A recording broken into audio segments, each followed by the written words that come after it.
If the truth be told, we were being totally honest, most of us don't like waiting. Particularly if we're waiting for something to change or something to get better. Waiting can be a very frustrating experience. But the worst kind of waiting of all is waiting on God. When God forces you to wait for things to get better in your life, for things to improve, to change, to reverse, and nothing is happening.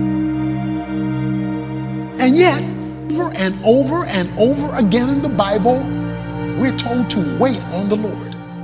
The most difficult place for you to be in life is in God's waiting room. In God's waiting room. Some of you are in God's waiting room right now. What is God's waiting room? When you're in a hurry for something to happen and God isn't. That's God's waiting room. Some of you are in a hurry to graduate. Some of you are in a hurry to get married. Some of you are in a hurry to start a family. Some of you are in a hurry to launch a new business, to close a big deal. Some of you are in a hurry for a big goal, a big dream, a big accomplishment. Some of you are in a hurry for all kinds of different things, and God isn't. And one reason we get in a hurry is we think we're falling behind. Our friend is getting married. Our coworker got promoted. The neighbors moved into a new house. We got to make things happen. We're being left out. Well, here's the key. What has your name on it will not go to anyone else. We don't like to trust somebody else's timing. Why? Because we lose control. And so we'd rather than trust God, because trusting God means, my goodness, I actually have to trust God. We'd rather go, listen, I like the plan and purpose you have for my life, but can we do it my way? And here's the funny thing. Now that I'm a parent, I recognize in my children that they don't like it to wait on my timing. They don't like to wait. They don't like to chill and be patient. But the thing is, if they would just trust my timing, they would recognize it's for their good. It's for them to be blessed and prosperous. And so you can live life frustrated, anxious, stressed out, angry, or you can rest and go, God, I have to trust in your timing.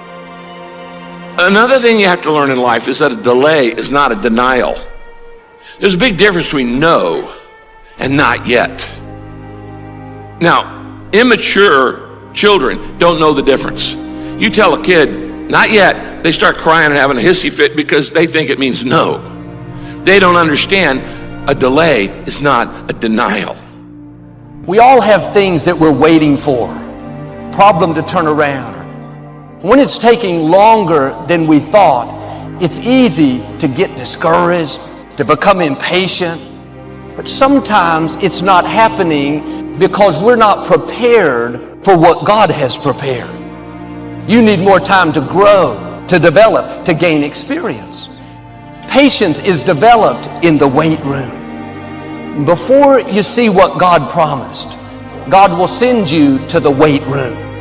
You may not like it. Other people are in the game, making progress. You're stuck waiting. You may not see anything changing, but something is happening. Patience is working.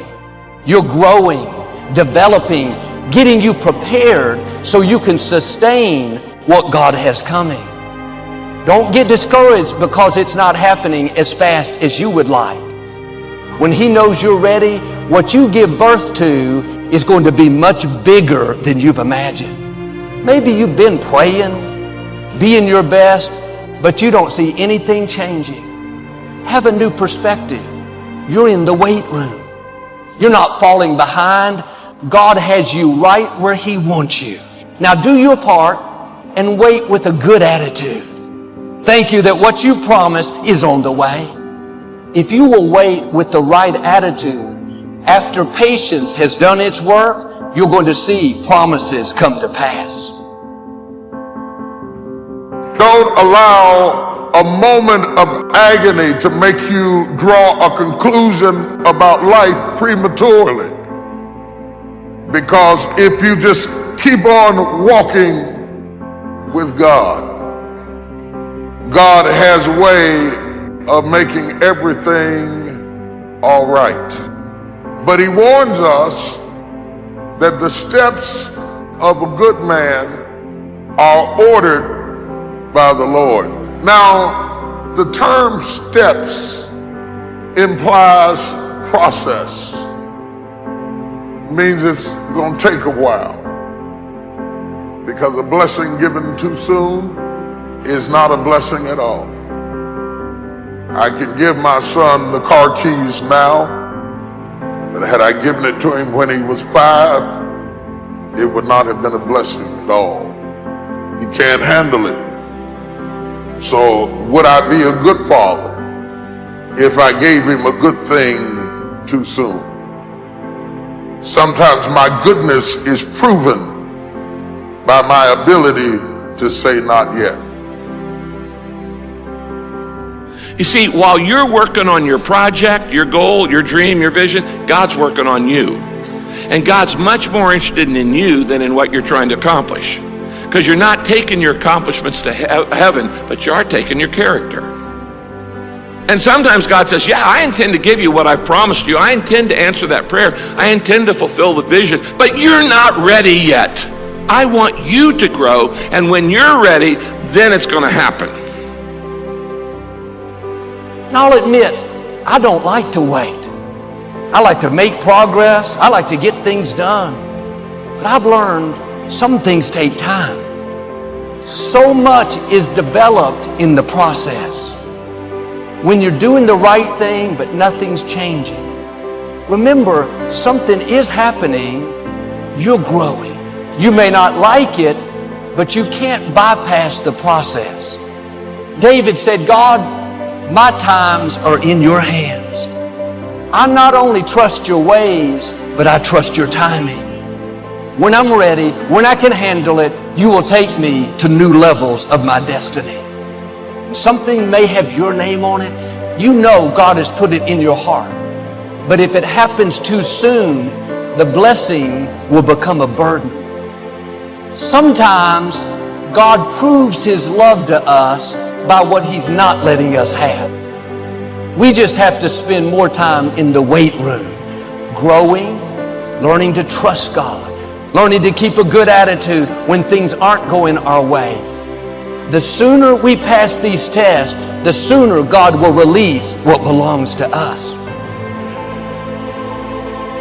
You can never lose faith. When you don't see no way how, you have to buckle down and keep believing. God is always coming. The moment you ask God for something, He boxes it up and He ships it to you. It's going to come. He just don't tell you when. But He don't tell you when the package is going to arrive. So here's the deal. He wants you to stay in faith to receive the package, because He only delivers to Faith Street. That's how it works, man. Let me tell y'all something. Being successful is not a magic trick. You just have to learn the principles of success. I am telling you, your education ain't got nothing to do with it. Now, when you gonna ask Him for it, and are you gonna wait for it to happen? Or are you gonna lose faith? Well, I guess it wasn't the Lord's will. How you know what God's will is?